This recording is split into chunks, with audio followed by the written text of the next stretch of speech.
નમસ્તે. દુઃખની લાગણી સાથે કહેવું પડે છે મારે કે ચૂંટણી તમે લડાવો, પણ અત્યંત આ ચૂંટણી જે રાજકીય છે એ આપણું ખેતી નથી કે વંશોજ કે વારસદારમાં નથી. આટલું બધું હાર્ડ ઉપર આટલો અસર ના કરો કે જો આ સુરતનું ઉપરની તસવીર જુઓ, એ ભાઈને એટેક આવી ગયો છે, આઘાત લાગ્યો હોય કે જે કંઈ હોય, આટલા અંદર આટલા ફીન ન થઈ જાઓ કે તમારા હાર્ડ ઉપર અસર થાય અને તમારું મૃત્યુ થાય.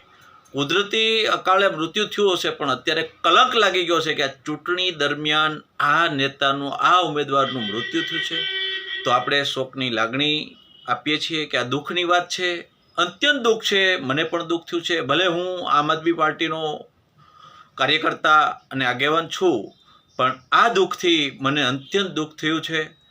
તો દરેક ઉમેદવારોને ગુજરાત આખામાં જે તાલુકા પંચાયત, જિલ્લા પંચાયત, નગરપાલિકા, મહાનગરપાલિકા ઉમેદવારો હાર્ડ ઉપર એવી અસર ન થાય કે જેથી કરીને આપણને હાર્ટ એટેક આવે અને દવાખાના ભેગું થવું પડે. આવું ન થવું જોઈએ. આવી મારી સૌને નમ્ર અપીલ છે. અને ચૂંટણી પૂરી થયા પછી 28 તારીખે રિઝલ્ટ આવ્યા બાદ પણ કોઈએ અંદર હાડમાં પ્રસરી જાય એવું, આઘાત લાગી જાય એવું કોઈએ વિચારવું નહીં. કારણ કે આ તો 5 વર્ષનો ખેલ છે, તો આખી જિંદગીનો ખેલ ન પૂરો થાય એવી સૌને નમ્ર અપીલ છે. અકાળે તો કોઈને જ પણ આઘાત લાગતો હોય એનું જ મૃત્યુ થાય છે, બધાનું કોઈને કંઈ તકલીફ નથી થતી. પણ આવું ખ્યાલ રાખો અને દિલથી કહું છું